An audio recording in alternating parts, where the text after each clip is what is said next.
Mako à la 75e minute. But inscrit par Ablaye Bankoura. Je savais qu'il va partir au premier poteau, j'ai coupé au deuxième poteau. J'ai préparé le match, j'ai dit je vais marquer et puis Dieu merci, j'ai marqué. Le portier de l'ASB n'a fait que constater le dégât. Je peux dire que c'est une erreur défensive. L'emplacement n'était pas à la hauteur aujourd'hui, vraiment. Ils n'ont pas joué, l'équipe mérite de gagner plus que nous, vraiment. Les centristes conservent ses buts jusqu'au coup de sifflet final, 1-0. Une victoire après plus résultative.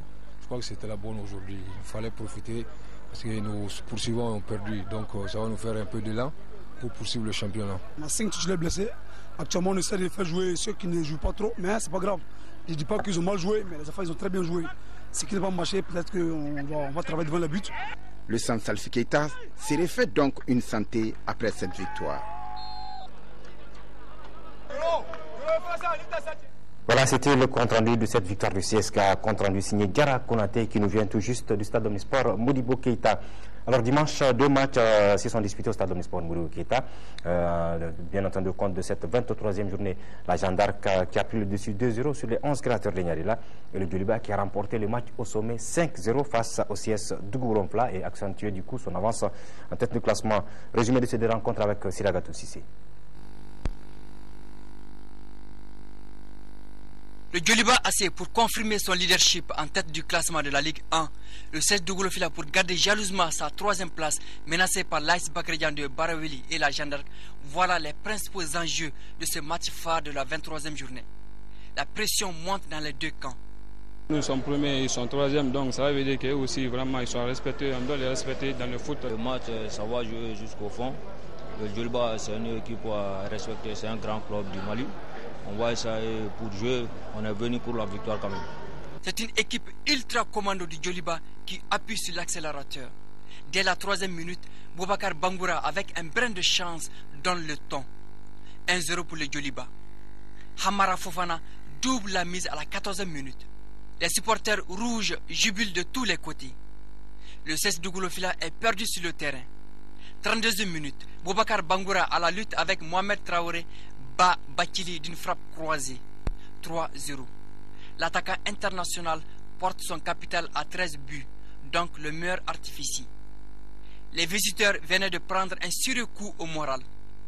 On signale au passage le double sauvetage du gardien Cheikh Oumar Bakili face à Alou Bagayogo et Boubacar Bangoura. De retour des vestiaires, le Djoliba augmente sa puissance de frappe. 50e minute, Idrissa Nama Laiko Traoré marque le 4e but sur un centre précis de Lassina Diarra. Comme une seule équipe sur le terrain, le Djoliba fait tourner le ballon. 90e minute, Alou Bagayogo signe le 5e but des Rouges. D'abord, ça a été une très bonne partie de football, surtout en première mi-temps. On a réussi à marquer des buts en ratant pas mal au passage. On a développé un bon jeu en première mi-temps. Ensuite, à la deuxième, c'était quand même une équipe qui est venue, qui s'est un peu défendue.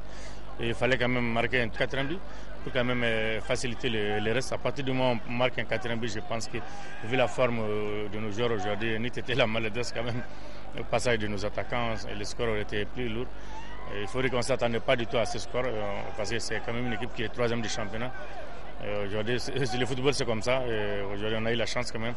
Et surtout, ce qui m'a plu, c'est le fait de marquer 5 et sans en prendre. Mes gars ont démissionné aujourd'hui. C'est les aléas du football. Aujourd'hui, le Djoliba était plus fort que moi. Ils nous ont accueillis à froid. On a pris 2 buts bêtes.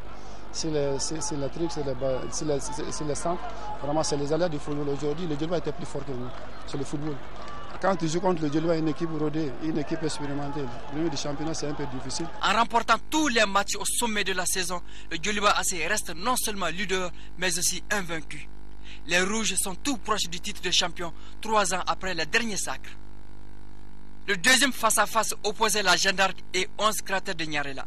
La JA domine carrément les débats et trouve le chemin des filets au 26e minute par son buteur maison, Boukadari Fomba, et 30e minute par Boubacar Mariko. La seconde période ne sera qu'une simple formalité pour la JA. Score final 2-0 pour la vieille dame. On doit lutter pour récupérer les 3e places, quoi. Tout peut arriver. On a perdu ce match-là en première mi-temps parce qu'il y a eu des erreurs individuelles qui ont amené les buts. Donc je pense qu'il y a un manque de rigueur de la part des défenseurs qui ont amené les buts. À ce rythme, le maintien est-il possible? Bon, je pense que, comme je l'ai toujours dit, il faut se battre parce que Je n'ai pas choisi la facilité, une fois encore je l'ai dit, en venant ici. Maintenant, on va continuer à se battre et on verra après ce que ça va donner. De victoire en victoire, la Jeanne d'Arc est en route pour la 3e place qualificative à la prochaine Coupe de la Confédération. Voilà, une 3e place synonyme de qualification, bien entendu, pour une compétition africaine. Alors, on va profiter de ce match du championnat du Djoliba contre CS de Goulonfla pour nous entretenir avec le président Karunga Keita du Djoliba AC, bien entendu, par rapport à cette sortie africaine déjà dimanche prochain. Le Djoliba qui va rencontrer une vieille connaissance, le club africain de Tunis, un adversaire rencontré déjà 4 fois en compétition africaine. Karunga Keita, pardon. Bonsoir.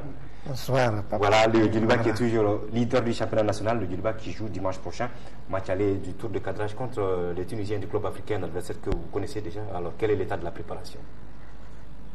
Ben, comme vous dites, c'est une vieille connaissance. Nous les avons rencontrés déjà 5 fois en aller-retour. Hein. C'est une bonne équipe. On se prépare, mais il n'y a pas une préparation spécifique. On l'a toujours eu comme devise, nous préparons une saison, pas forcément un match. Donc ça va être un match qu'on va préparer comme on a préparé les autres. Vous êtes aux portes de la phase de poule, contre un adversaire que vous connaissez déjà. Vous avez dit 4, vous avez dit 5. Vous avez les statistiques avec vous. 5 rencontres, 5 confrontations. Ça veut dire 10 matchs déjà, avec seulement une victoire pour le Djoliba AC. Et vous rencontrez cet adversaire aux portes d'une phase de poule. Cela demande quand même quelque chose de spécial comme préparation. C'est la montagne tunisienne. Hein, on les a rencontrés déjà en 90-91. Et on avait perdu là-bas 3-2. À Bamako, on a fait 1 partout. On les a rencontrés également en 98. Je pense 0-0 les 2 fois, aller-retour. Mais ils nous ont battus. On n'a gagné qu'une seule fois. Oui, on n'a gagné qu'une fois. C'est la dernière fois d'ailleurs, en 2008. En 2008, on les avait battus là-bas 2-1 et ils nous ont gagné à Bamako 1-0, mais but marqué à l'extérieur, donc on s'était qualifié. C'est la seule victoire. C'est très simple. Hein? On a en tout et pour tout une victoire, 4000, et puis tout le reste c'est pour eux.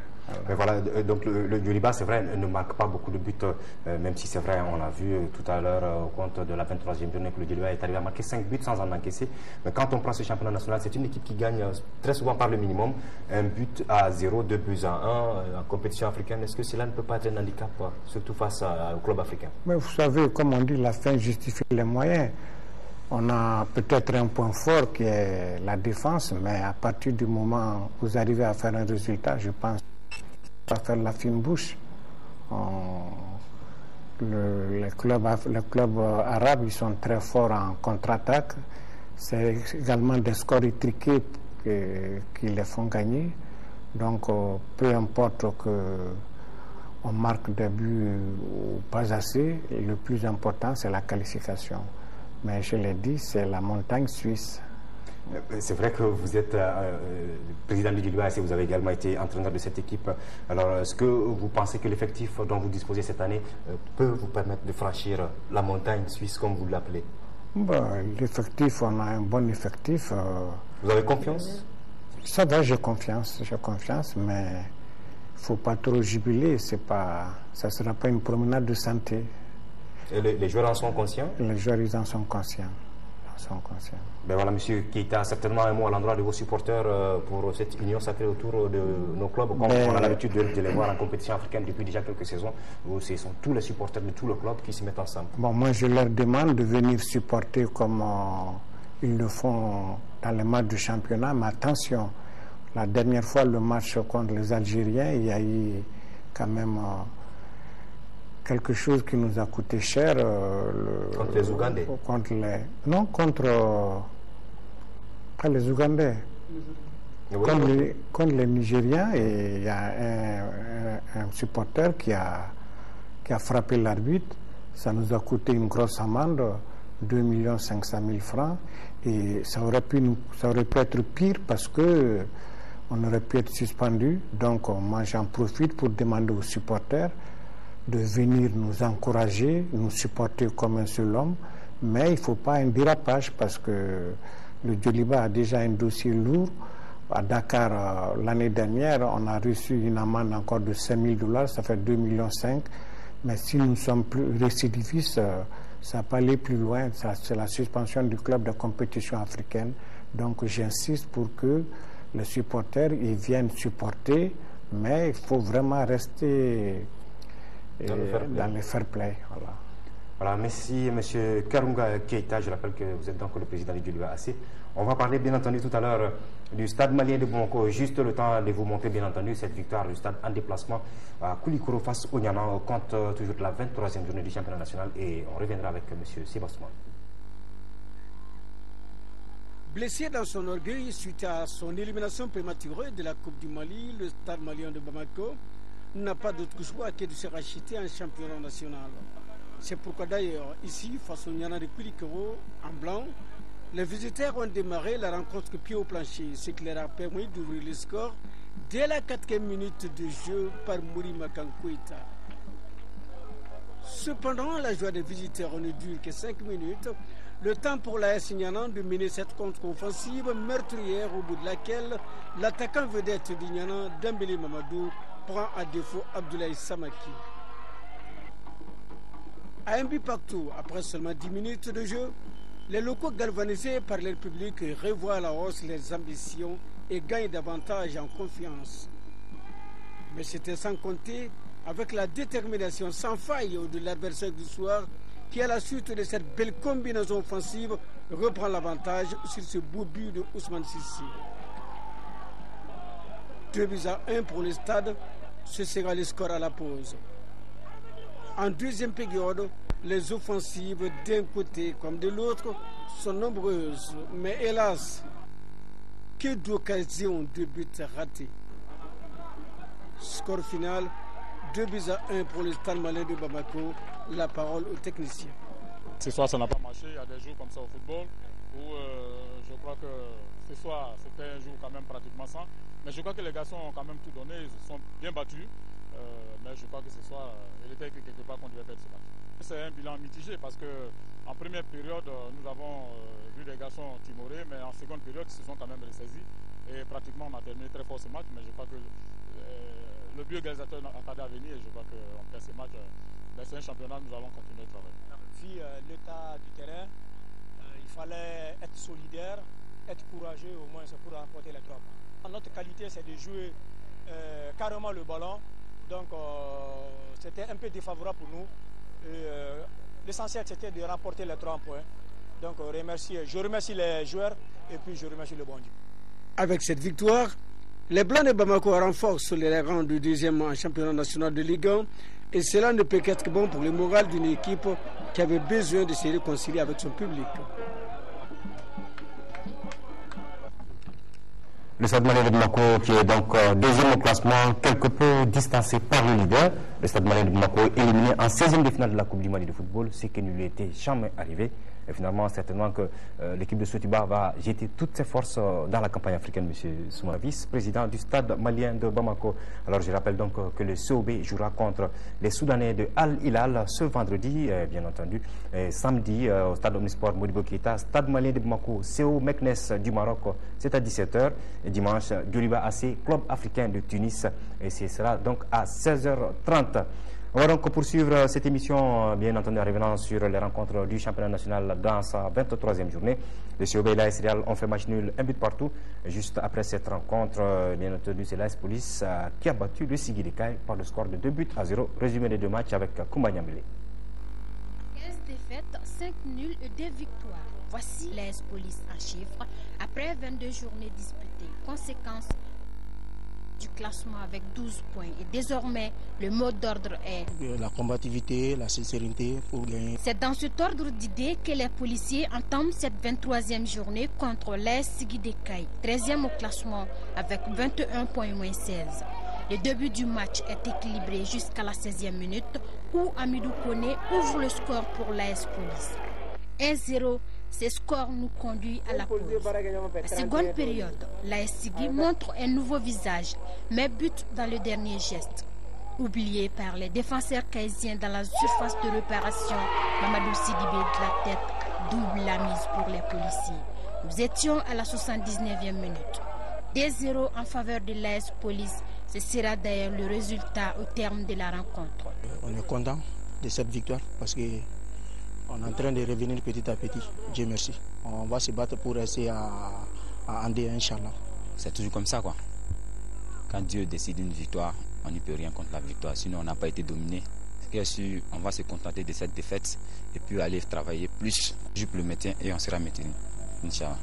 Avec cette victoire, les policiers occupent provisoirement la 15e place avec 15 points devant le stade malien de Sikasso qui affrontera l'ASCO le week-end prochain à Sikasso. Auparavant, en première heure, le club olympique de Bamako, 7e au classement avec 31 points ici en vert, et l'AS Real de Bamako, 10e avec 25 points moins 1, ont fait match nul 1-1. À l'aller, le Real avait gagné 1-0. Aujourd'hui, nous, on n'a pas de problème, quoi, parce que déjà, le championnat, pour nous, on peut dire que c'est fini, quoi, mais on est en train de chercher une place honorable pour le Real. Peut-être eux, ils voyagent le lundi. Hein. Nous, on n'a pas de pression, on va jouer, c'est le championnat, on va jouer. Au moins, pour quitter ici avec un bon résultat, quoi.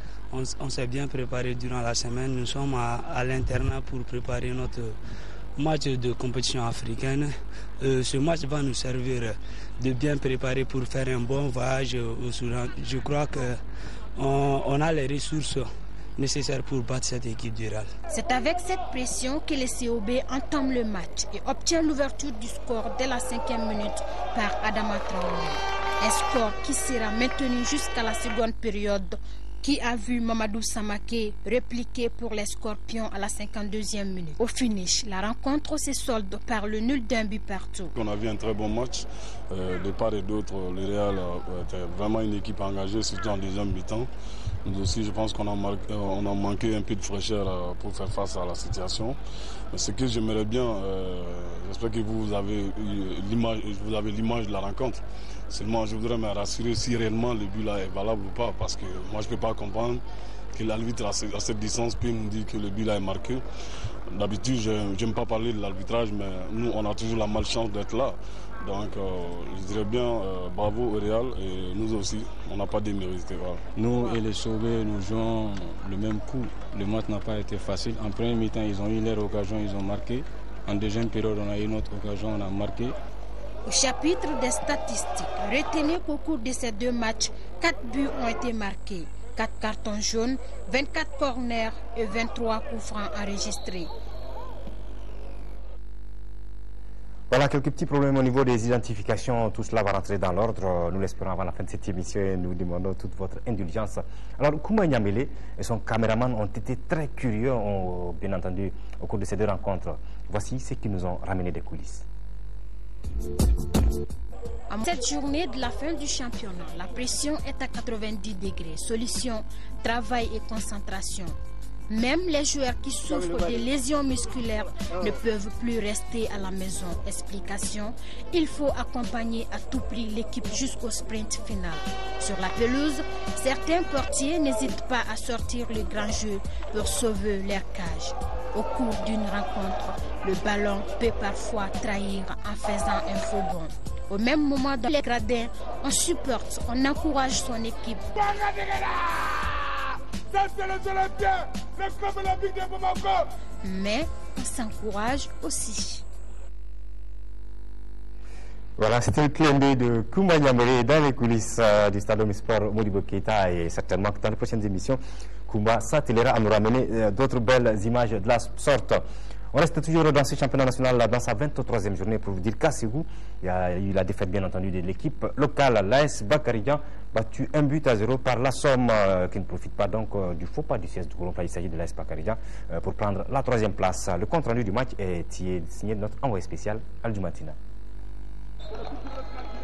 Depuis la première journée contre le centre Salif Keita, l'AS Bakarijan ne s'était plus incliné dans son entre de Amaridao, si ce n'est à l'occasion de cette 23e journée face à l'association sportive olympique de Missira. Ainsi, la série de 7 victoires, 2 nuls de l'équipe des Balanzans, tout de vert vêtu, s'arrête devant la Somme. Une formation qu'elle avait pourtant battue lors de la phase aller 2-1 au stade Omnisport Modibo Keita. Si on présageait une belle affiche entre des équipes qui ont des ambitions différentes, finalement, c'est le contraire qui va se produire. Presque rien à signaler comme action notoire pendant les 45 premières minutes. incapable de se montrer à hauteur des attentes, Bakaridjan cumule des errements en défense et finit par encaisser à la 81e minute le but qui lui prive éventuellement du podium. Lassine Diarra, l'auteur du but, confirme ainsi son sens du réalisme cette saison en Ligue 1 avec désormais 11 buts. Dans les arrêts de jeu, n'eût été la maladresse de Oumar Tandjougoura, la Somme allait marquer un autre but. Mais elle enlève néanmoins les 3 points de la rencontre. Si tu joues chez toi, il faut jouer. Il faut être présent. La Somme était présent, il mérite la victoire. Le Bakaridjan était méconnaissant aujourd'hui. Alors cela a été dû à quoi? Bon, je ne sais pas. On a préparé le match comme les autres matchs. Si on gagne aujourd'hui, on serait 3e. On a fixé un objectif. C'est pas comme ça qu'on trouve cet objectif-là. En première mi-temps, on a vu que vraiment il y avait de la place pour la victoire. Sinon, on était venu, si on n'a pas trouvé le 3 points, on cherche le match nul parce que Bakaridjan joue l'Afrique. Nous, on joue le maintien. Mais comme on a vu qu'il y avait de la place pour le 3 points, on s'est profité. Bon, Dieu nous a donné la chance. Bon, on a remporté le match au finish. Pour sa première saison en première division, la Somme obtient le maintien et peut désormais entrevoir le reste avec enthousiasme. Alors que l'AS Bakaridjan rate l'occasion d'obtenir lors de cette journée son rêve, celui de se hisser à la 3e place du classement. Voilà, on récapitule donc avec tous les résultats de cette 23e journée, tous les résultats bien entendu, excepté la rencontre Stade Malien de Sikasso-Asko qui a donc été reportée. COB Real 1-1, Police 2, Sigui Dekay 0, Nialande Koulikoro 1, Stade Malien de Bamako 2, Bakaridjan 0, Assom 1, Djoliba AC 5, Dougoulonfla 0, Jeanne d'Arc 2, 11 créateurs 0, ASB 0 et Centre Salif Keita 1. Je vous le disais, le match Stade Malien de Sikasso-Asko a été reporté. Alors au classement, le Djoliba reste toujours en tête avec 57 points. Le Stade Malien est 2e avec 50 points. 3e Dougoulonfla 41 points. 4e Bakaridjan 39 points. En bas de tableau, on va donc avoir le Sigui à la 13e place avec 22 points. Le Centre Salif Keita qui va donc remonter. Le Centre Salif Keita qui était donc 14e à la fin de la 22e journée. Mais avec sa victoire, les centristes vont quelque peu quitter la zone de turbulence. L'AS Police reste 15e avec 15 points. Et Lanterne Rouge avec un match en retard. Stade Malien de Sikasso, 14 points seulement. La direction technique de la Fédération malienne de football poursuit sa série de formations. Des entraîneurs de football sur la Ligue de Tombouctou viennent de recevoir leur diplôme de licence C. C'était à la faveur d'un stage organisé au stade Mamadou Konaté. Pour en savoir plus sur l'intérêt de cette formation, écoutons quelques acteurs au micro de Khalifa Nama Traoré. C'était des gens qui étaient déjà licenciés CAF C, qui depuis 2009, donc la durée de vie de cette licence est de 2 ans. Leur licence était venue à expiration, donc la CAF nous a obligés donc de les recycler et sous peine de voir leur licence expirer. Donc c'est dans ce sens-là de mise à jour qui sont venus donc se recycler, se ressourcer pour pouvoir partir de bon pied. Et maintenant, avec la détention de cette nouvelle licence de recyclage, ils sont à mesure maintenant de passer leur licence B. On a fait pour presque tout le monde. Nous allons pas à pas. On a commencé par Bamako, maintenant c'est Kidal, c'est Tombouctou. Et je vous dis, c'est l'ensemble de la République qui va être recyclé. Et ceux qui n'ont pas été recyclés seront formés. Donc c'était une vaste campagne, donc moi je dirais de formation que la Fédération malienne de football a entreprise depuis fort longtemps et qui continue son processus. Quels sont les modules? Les modules sont un peu corsés sur le plan physique, sur le plan technique, sur le plan mental. Mais présentement, nous avons vu des modules sur le plan théorique et sur le plan pratique. Sur le plan théorique, on a vu des modules sur la nouvelle méthode d'enseignement ou d'entraînement de l'endurance et de la vitesse.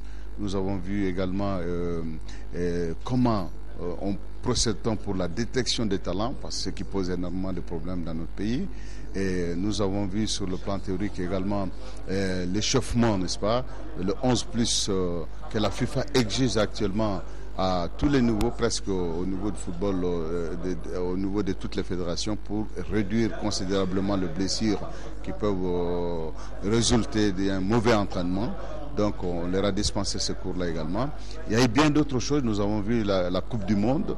On a analysé la Coupe du Monde de façon sémiologique et la Coupe d'Afrique également. Et nous avons parlé de la conséquence ou des conséquences, n'est-ce pas, de l'évolution du football mondial et du football africain, leurs conséquences sur l'entraînement d'aujourd'hui, c'est-à-dire qu'est-ce que l'entraîneur doit faire par rapport à tout ce qui s'est passé à la Coupe du Monde et à la Coupe d'Afrique pour pouvoir améliorer, n'est-ce pas, son vécu en tant qu'entraîneur et améliorer le jeu. Certainement des sentiments de satisfaction et de joie, parce qu'au sortir de cette formation, déjà nous avons appris, n'est-ce pas, de nouvelles méthodes d'entraînement de différentes qualités physiques qui sont des exigences, n'est-ce pas, du football moderne. Les qualités physiques, n'est-ce pas, d'un joueur qui pèse beaucoup pour les performances d'une victoire pour une équipe. Donc au sortir de cette formation, nous avons appris beaucoup de choses, comment détecter, n'est-ce pas, les talents, et comment les sélectionner, comment faire la promotion, n'est-ce pas, de ces talents. Donc en fait, ça a été très bénéfique pour nous parce que à partir de notre savoir déjà qui existe, nous avons encore approfondi, n'est-ce pas, notre savoir par ce stage de recyclage.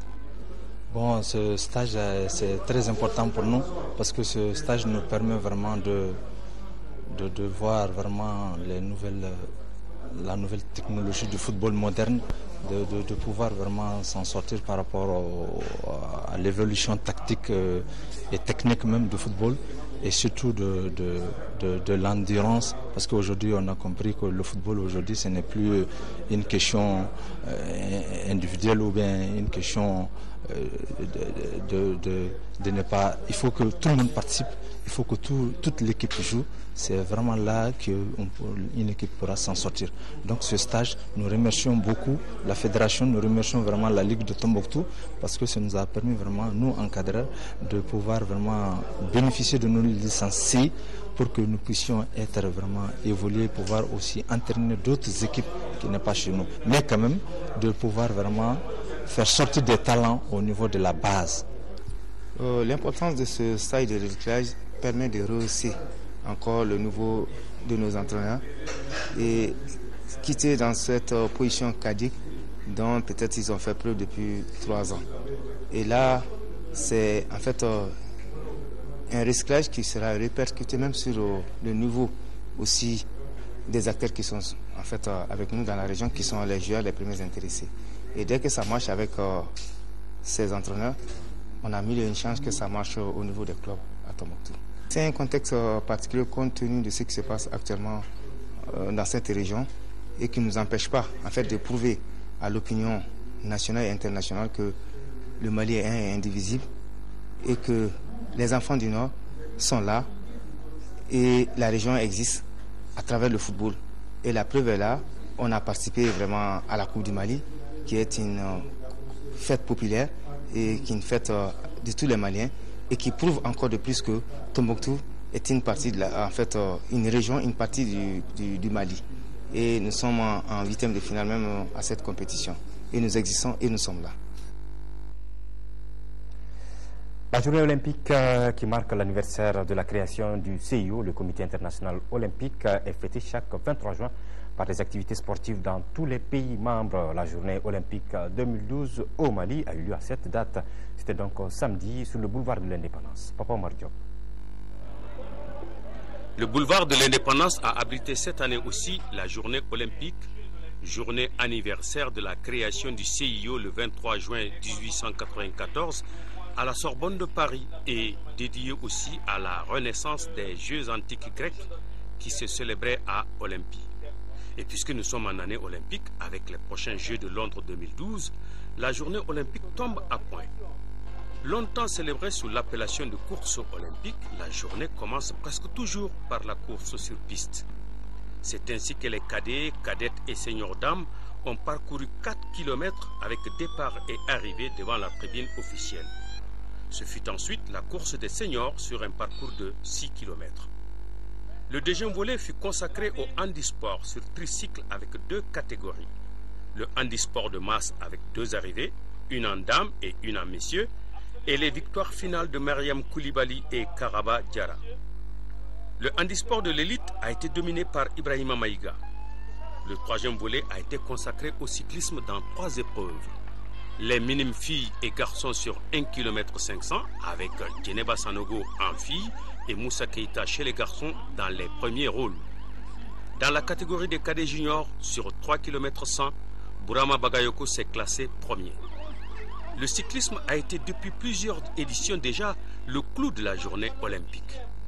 Le circuit de 7 tours du boulevard a vu Tidjani Sanogo gagner le point chaud et Amidou Diarra premier au classement final. De cette journée olympique, le ministre des Sports tire un enseignement capital pour notre pays. Je voudrais d'emblée remercier et féliciter le Comité national olympique pour l'organisation de cette soirée. Aujourd'hui, je sors de cette manifestation fier et très content. Je ne cesserai jamais de dire que le sport est le facteur par lequel aujourd'hui peut-être les Maliens vont se retrouver, s'organiser, se mobiliser pour aller à la reconquête de notre unité nationale. Donc j'encourage et le comité olympique et toutes les fédérations à s'engager dans ce sens, à mobiliser le peuple et pour que l'on puisse se retrouver et l'on puisse regarder dans la même direction. 2 faits marquants ont retenu l'attention du public cette année. 1. La forte représentation du bataillon des sports militaires avec le traditionnel cri de ralliement des sportifs dans les armées, cri devenu l'hymne de la victoire du sport au Mali, et la championne en herbe qui a pour nom Lala Bagayoko, pas plus haute qu'une pomme et déjà un esprit de compétiteur. En attendant de vraies performances dans l'avenir, elle fut la vedette de la journée olympique 2012. En basketball, l'actualité est dominée bien entendu par la phase district du championnat national. Koyi Sibi a suivi quelques rencontres pour nous. Après un arrêt momentané suite aux événements, la phase district du championnat national se poursuit avec la 9e journée. La compétition se dispute en poule unique. Chez les hommes, le match phare oppose l'AS Commune 1 en jaune et le Djoliba Athletic Club. Les communards n'ont pas failli à leur tradition de donner du fil à retordre aux grands. Le match est plaisant. Les équipes alternent jeu intérieur et extérieur avec l'adresse au bout. Le suspense dure jusqu'à la fin et le Djoliba Athletic Club, qui est leader de ce championnat, l'emporte 51 à 47. Mais la commune 1 reste en course et a toutes les chances d'accéder au top 12. Un autre match non moins important oppose ici l'AS Police en jaune et le Stade malien de Bamako, 2 prétendants à la qualification au top 12. L'AS Police, poussé par son public, fait par moments la course devant, mais c'est sans compter avec la détermination des jeunes du stade qui bousculent les policiers. À 24 secondes de la fin, l'AS Police a un avantage de +2, mais des incidents empêchent la rencontre d'aller à son terme, une situation qui interpelle la Ligue du district de Bamako pour renforcer les mesures de sécurité. Enfin, sur le terrain voisin, l'AS Mandé en jaune est face à Fasokanou. Démarrage laborieux avant que les shooters retrouvent la main. Les équipes décollent finalement et offrent un bon spectacle. Victoire de Fasokanou, 67 à 35. Dans les disciplines avec le championnat de karaté à Ségou, un championnat raconté ici par Fousseni Samake. Cette compétition régionale de karaté championnat coupe a réuni des combattants venus des différents cercles de la région de Ségou. Au centre Malik Koulibaly de Ségou, un public attentif a assisté à des combats comme kata individuel, kata équipe, comité équipe, open dame, entre autres. La Fédération malienne de karaté et son sponsor, Sotelma Malitel, visent ainsi la promotion du karaté à travers le Mali. Aujourd'hui, je suis sûr et certain que Ségou peut compétir sur le plan régional et même africain, compte tenu du talent de ces jeunes techniciens que j'ai vus ici à Ségou. C'est ce qui nous a amené d'ailleurs à plutôt organiser un stage de formation des formateurs en pédagogie de l'enseignement du karaté, suivi du stage d'arbitrage international. Les responsables de Ségou apprécient cette initiative qui contribue à la promotion du sport malien. On nous a donné l'occasion d'organiser la chose ici à Ségou. Nous nous réjouissons du fait que vous, les jeunes, vous nous avez honorés en venant de l'ensemble des cercles de la région. Ce que j'ai vu m'a énormément réjoui. Nous sommes avec vous. Nous étions avec vous nous serons davantage à partir de ce matin avec vous pour soutenir tout ce que la Ligue va faire désormais dans le cadre du karaté, en tout cas dans la région de Ségou. En marge de cette compétition, la Fédération malienne de karaté a organisé des stages d'arbitrage, des comités kata et des passages de grades.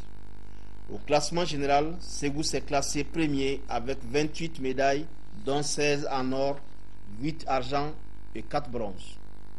Le deuxième sang a totalisé 8 médailles, dont une en or et 5 bronzes. Bla a occupé la troisième place avec 6 médailles en argent.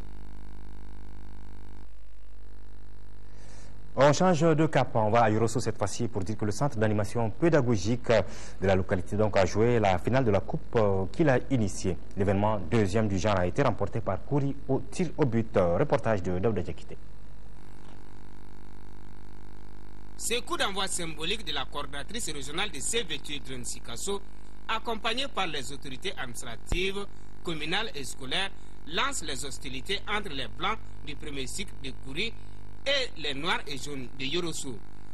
Initiée par le centre d'animation pédagogique de Yorosso, cette compétition sportive entre dans le cadre du programme de promotion de la santé et de la bonne nutrition en milieu scolaire, soutenu par l'ONG Save Children Sikasso.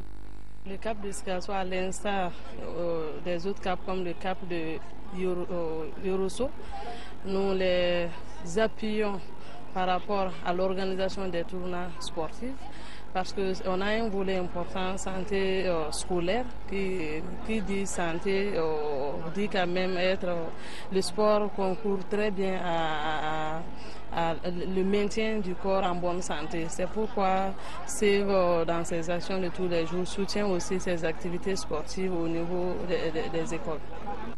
Démarrée en janvier dernier, cette deuxième édition, jouée en éliminatoire direct, a enregistré la participation de tous les premiers cycles du Cap de Yorosso. Après quelques minutes d'observation de part et d'autre, les Blancs de Kouri premier cycle, plus cohérents et plus déterminés à prendre leur revanche sur les Noirs et Jaunes de Yorosso, qui les a écartés en demi-finale l'année dernière, imposent leur rythme à la partie. Ils obtiennent l'ouverture du score à la 9e minute par Amadou Diallo, dossard numéro 9. 1-0. La mi-temps intervient sur cet avantage de Kouri. À la reprise, Yorosso revoit son dispositif tactique avec l'intégration de nouveaux joueurs. Un coaching payant puisqu'il obtient l'égalisation par le dossard 10, Lassina Berté. 1-1. Aucun autre but ne sera marqué jusqu'au coup de sifflet final. Recours est fait au tir au but. Une épreuve qui sourit aux Blancs de Kouri avec 4 réalisations contre 3. C'est l'occasion, peut-être pour moi, de manifester toute ma joie et vraiment tous mes remerciements à l'endroit de cette ONG qui ne ménage aucun effort pour venir en appui vraiment à l'endroit du Cap de Yorosso. Et ce qui est quand même une condition assez intéressante pour le rendement scolaire, parce qu'un enfant en bonne santé a toutes les chances de réussir. Kouri enlève ainsi le trophée de la deuxième édition, doté de 25 000 francs CFA et 15 000 francs pour Yorosso. Et le rendez-vous est pris pour la 3e édition. Voilà des informations que je viens juste d'avoir, des informations transmises bien entendu par Khalifa Namatraoré du basketball avec les éliminatoires des Jeux Olympiques chez les dames. La France qui vient donc de battre les Aigles du Mali 89-23. Le tournoi se joue présentement en Turquie. Le match vient juste de s'achever.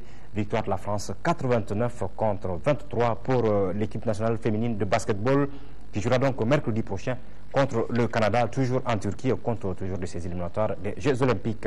Suite des programmes sur votre télévision nationale, bonsoir.